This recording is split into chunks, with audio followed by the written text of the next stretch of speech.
आजकल म्यांमार अपने यहाँ लगी हुई इमरजेंसी को लेकर के पूरी दुनिया में चर्चा का विषय बना हुआ है। लेकिन क्या आपको पता है कि एक ज़माने में म्यांमार, जिसे हम बर्मा के नाम से भी जानते हैं, भारत का हिस्सा हुआ करता था। ये ब्रिटिश इंडिया का हिस्सा रहा और वो भी 1824 से लेकर के 1937 तक, यानी कि भारत के आज़ाद होने के 10 साल पहले बर्मा भारत से अलग हो गया। लेकिन ये कहानी कैसे शुरू होती है 1824 से और 1937 में कैसे खत्म हो जाती है, ये हम आपको बताते हैं। जब ब्रिटिशर्स ने भारत पर कब्जा कर लिया, तो उसके बाद में उनका मकसद था कि इस देश का पूरी तरीके से इस्तेमाल किया जाए। लेकिन जो पश्चिमी बंगाल का हिस्सा था, वहां पर अक्सर बर्मा के लोग आक्रमण किया करते थे।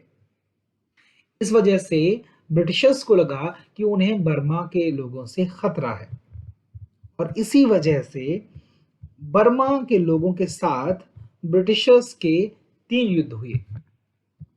1824 से 1826 तक पहला बर्मीज और ब्रिटिश युद्ध हुआ, जिसमें ब्रिटिशर्स को सफलता प्राप्त हुई और उन्होंने कुछ हिस्से पर बर्मा के कब्जा कर लिया। इसके बाद आने वाले सालों में भी युद्ध होते हैं, जिनमें ब्रिटिशर्स को फिर से कामयाबी मिलती है और वह पूरी तरीके से बर्मा पर कब्जा कर लेते हैं। इस तरीके से ब्रिटिश इंडिया का हिस्सा बन जाता है बर्मा और भारतीय लोगों का आना जाना भी बर्मा में शुरू हो जाता है, क्योंकि अब तो वह भारत का हिस्सा था। अब उस जमाने में पश्चिम बंगाल की जनसंख्या काफी ज्यादा थी। बर्मा एक बड़ा स्टेट था ब्रिटिश इंडिया का, लेकिन वहां की जनसंख्या कम थी। इस वजह से वहां पर भी भारतीय लोग जाकर के बसने लगे। अब ये चीज वहां के नेटिव लोगों को खासी खटकने लगी। उन्हें लगा कि अगर यही लोग यहाँ पर आकर के बस जाएंगे तो हम लोगों का तो कोई अस्तित्व नहीं रहेगा। इसीलिए भारत से अलग होने का जो सेंटिमेंट था वो तैयार होने लगा बर्मा में 1930 के दशक से ही। और इसी बीच एक वोटिंग भी होती है, जिसमें ये बात निकाली जाती है कि हमें भारत से आज़ाद होना है, क्योंकि हम कभी भी भारत का हिस्सा नहीं रहे।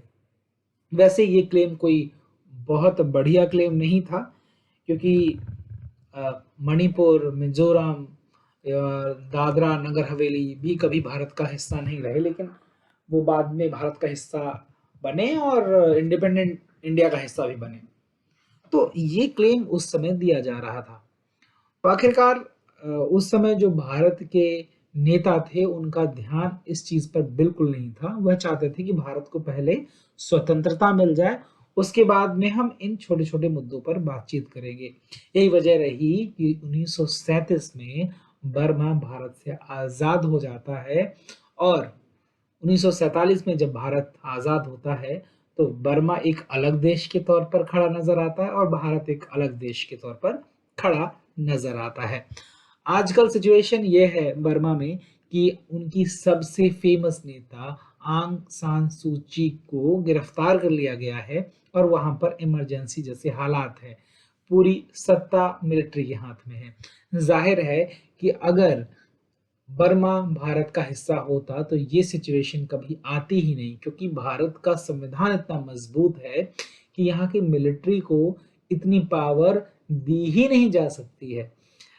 लेकिन होनी को कौन टाल सकता है, ये तो सिर्फ कहने वाली बातें हैं कि अगर ऐसा होता तो वैसा होता और वैसा होता तो ऐसा होता। तो ये जानकारी मैं आपको देना चाहता था। अगले वीडियो में फिर से लेकर के आऊंगा नई नवेली जानकारी। तब तक के लिए मुझे इजाजत दीजिए। नमस्कार।